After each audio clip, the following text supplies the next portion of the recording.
एक तरफ आपकी इस्टेब्लिशमेंट कहती है कि ये इनका गवर्नेंस सही नहीं है, जिस हुकूमत को ये लेके आई है इस्टेब्लिशमेंट, 17 सीट वाले को आपने हुकूमत दे दी है पाकिस्तान की, 55 की काबीना है, और इस काबीना में और इस हुकूमत के साथ एक बहुत बड़े इत्तेहादी को भी शामिल कर दिया, यानी PMLN पीपल्स पार्टी MQM भी शामिल हो गई और इस्तेहकाम पार्टी भी शामिल कर दी गई। और ये एक ऐसी पार्टी है जो मैंडेट अवाम का नहीं रखती है, चाहे आप कुछ भी कर लें, पूरी दुनिया जानती है कि इनके पास मैंडेट नहीं है। लेकिन बाअसर लोग, बाइख्तियार लोग, ताकतवर लोगों ने ये सोचा कि नहीं जी यही बैठेंगे, तो बैठाइए। 4 साल इस वजीर आजम को हो गया है, बताइए मुल्क का क्या हाल है। चलें जी, फील्ड मार्शल साहब की वजह से एक जंग आपने जीती, आपका इमेज बेहतर हुआ, फिर आपने ईरान और अमेरिका की सालिसी में अहम किरदार अदा किया, वो भी फील्ड मार्शल की वजह से। इसी तरीके से आपके क्या नाम है, अभी जो सऊदीया और पाकिस्तान डिफेंस हुआ, फिर तुर्की पाकिस्तान सऊदीया डिफेंस हुआ, ये भी फील्ड मार्शल है ना। अगर फील्ड मार्शल नहीं है, ये सियासी लोग आकर सामने कहें नहीं जी ये फील्ड मार्शल नहीं है, वजीर आजम का काम है, तो फिर फील्ड मार्शल क्या कर रहे थे वहां पे? क्योंकि सऊदी अरब का फील्ड मार्शल तो नहीं था वहां, तुर्की का तो नहीं था, पाकिस्तान का फील्ड मार्शल था वहां। तो ये दुनिया जानती है, सब जानते हैं कि इन तमाम कोशिशों में, इन काविशों में और इस जगह पे पाकिस्तान को ले जाने में और इन मुआहिदात में फील्ड मार्शल का रोल है। वजीर आजम तो एक डमी के तौर पर वहां मौजूद हो गया, मजबूरी है। तो इस्टेब्लिशमेंट हमें बताए इस्टेब्लिशमेंट कि ये लोग मतलब इस्टेब्लिशमेंट की मजबूरी है, जरूरत है, क्या है? क्योंकि एक तरफ पाकिस्तान है, अगर पाकिस्तान को कुछ होता है तो सबसे ज्यादा नुकसान तो इस्टेब्लिशमेंट को है, सबसे ज्यादा नुकसान, माने या ना माने आप। तो पाकिस्तान अहम है, तो पाकिस्तान तो डिटोरिएट हो रहा है, पाकिस्तानी तो डिटोरिएट हो रहे हैं, पाकिस्तान तो गिर रहा है, पाकिस्तान तो नुकसान में जा रहा है, बहरान में जा रहा है। आईनी बहरान, सियासी बहरान, इंतज़ामी बहरान, आपके मालियाती बहरान, इखलाकी बहरान, सियासी बहरान, दहशतगर्द, हर किस्म के मसाइल बढ़ गए हैं इन 4 सालों में जो वजीर आजम शहबाज शरीफ साहब हैं। और खुद PMLN के 2 वज़रा, एक वज़रा के जरिए ये 2 वज़रा कि हम चलाने में हुकूमत नाकाम है। मेरे पास नाम है, मैं चाहूंगा तो कोट कर सकता हूं, मैं ये बात ऐसे नहीं कह रहा। और बहुत अहम वज़रा हैं जो ये कहते हैं कि हम हुकूमत नहीं चला पा रहे। फिर जब मैंने ये चीज़ ऑन एयर की थी और नाम मेंशन नहीं किया था, उसके बाद एक बाअसर वजीर ने तो पूरी दुनिया के सामने आके कह दिया कि हम फेल हो चुके, निज़ाम गिर चुका है और ये मौजूदा हुकूमत डिलीवर करने में नाकाम है। फील्ड मार्शल साहब प्लेट में रख के इनको ला के देते हैं, लेकिन ये डिलीवर नहीं है। 55 की काबीना बनाई हुई है और वजीर आजम, और काम थेले का नहीं है। आज भी सरमायाकारी बताएं कहाँ है? पाकिस्तान के सरमायाकार भाग रहे हैं। खुद वजीर ने कहा $100 बिलियन चले गए और हम $7 बिलियन के लिए 37 महीने में IMF से कर्ज पे कर्ज ले रहे हैं और उसकी बात मान रहे हैं, बताइए। और $100 बिलियन जो है वो चले गए और $1.62 बिलियन जो है वो FDI आई है, यानी बाहर की इन्वेस्टमेंट आई है। ये हाल है मुल्क का, एक्सपोर्ट का ये हाल है, इंपोर्ट का यह है। ट्रेड डेफिसिट देख लें, कर्जों पे कर्जे लिए जा रहे हैं, बुलंद तरीन कर्जे लिए इन लोगों ने। कौन चुकाएगा इनको नहीं फिक्र।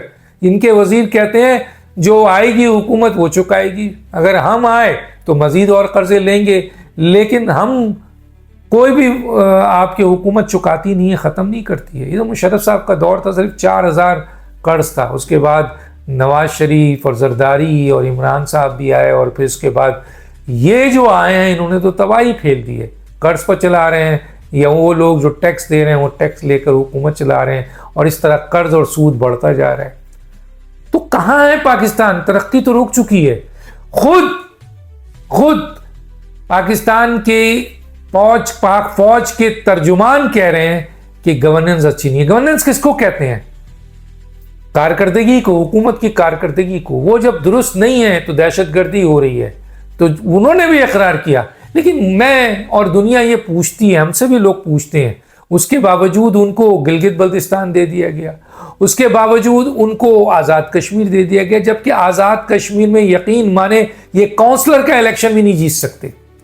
गिलगित बल्तिस्तान में ये काउंसलर का इलेक्शन भी नहीं जीत सकते। ये मैं नहीं कह रहा, ये दावा है। अगर आप फेयर इलेक्शन करा दें तो ये दो सियासी जमातें यहां पर, अब की बात बता रहा हूं, पहले तो चले बात ही कुछ और थी, लेकिन अब जो सूरत हाल है उसमें ये पंजाब में नहीं जीत सकते तो फिर आज़ाद कश्मीर में कैसे जीत सकते हैं। इवन सिंध में इनको इतनी बड़ी मैंडेट नहीं मिलेगा। गिलगित बल्तिस्तान एक को दे दिया गया सजा कर और एक को दे दिया गया आपके आज़ाद कश्मीर। मरकज़ उनके पास है, पंजाब उनके पास है। पंजाब में एक फोटो सेशन होता है, एक खातून है जो वज़ीर आला हैं, जो और उनके साथ 2-3 एडवाइज़र हैं, वो भी खातून हैं। वो मिलकर हुकूमत चला रही हैं, पंजाब चला रही हैं। किस तरह? एडवर्टीजमेंट से।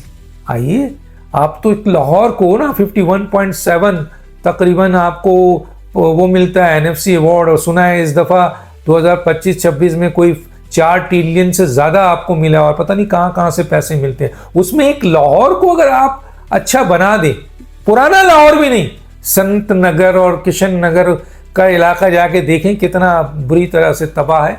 सिर्फ न्यू लाहौर को आपने जो फ्रंट है उसको आपने 51.7 आपके परसेंट बजट का और 4 ट्रिलियन वो बजट लगा दिया। आइए चले ना, आप चलें साउथ पंजाब और चलें अंदर की तरफ चलें, वहाँ तो आज भी पानी नहीं है। पानी भैंस और आदमी साथ पानी पी रहा है, तबाही है। तो मैं डिटेल में ये प्रोग्राम नहीं कर रहा, लेकिन मैं बता रहा हूँ। तो पंजाब के हालात गवर्नेंस के इतने ख़राब हैं, आप देखें पुलिस मारती है, कैसे कैसे केसेस सामने आ रहे हैं। मरकज़ के हालात आपको खुद मरकज़ी वज़ीर ने बता दिया, DG ISPR ने बता दिया, उनके अपने वज़ीर कह रहे हैं। सवाल यह है कि अवाम इनको वोट नहीं देती और ये इनको उठाकर मसनद में बैठा दिया जाता है और वहां बैठाकर इस्टेब्लिशमेंट फुल सपोर्ट करती है, फुल। लेकिन उसके बावजूद भी इनकी कारकर्दगी सिफर है। लेकिन उसके बावजूद उनको आपके गिलगित बल्तिस्तान दे दिया जाता है, उनको आज़ाद कश्मीर दे दिया जाता है, उन्हीं को ले आया जाता है, जबकि वो जीते नहीं है। क्या ये मजबूरी है इस्टेब्लिशमेंट की? जरूरत है? क्या है? लेकिन दोनों सूरतों में, खुदा की कसम, दोनों सूरतों में नुकसान मेरे पाकिस्तान को हो रहा है। इस मुल्क में अगर यही दो सियासी यतीम, जिनको अब अवामी पजीराई भी नहीं है, अगर इस्टेब्लिशमेंट की ये ज़रूरत है या मजबूरी है, तो पाकिस्तान तो तबाह हो रहा है और पाकिस्तान को नुकसान पहुंचा, नाउज़ुबिल्लाह, तो फिर किसको सबसे ज़्यादा नुकसान पहुंचेगा?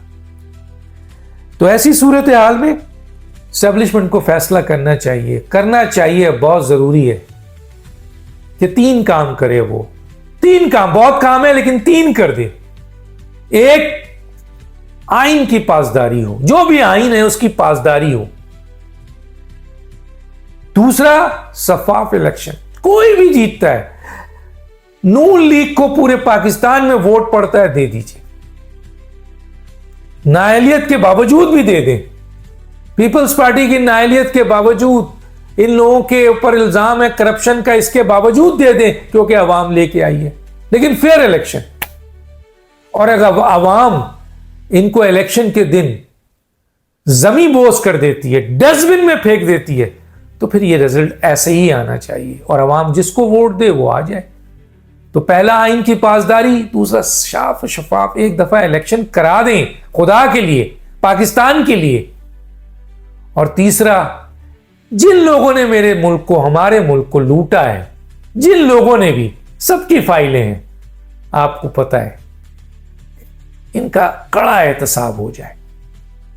जाली नहीं, नाजायज नहीं, कड़ा एहतसाब हो जाए। सियासी मफादात नहीं, जाती मफाद नहीं, मुल्क के मफाद पर फैसला करें और इनको सख्त से सख्त सजा दे दें। ये 3 काम कर दें, पाकिस्तान उठ जाएगा। तो दानिश को याद दीजिए। अल्लाह हाफिज़।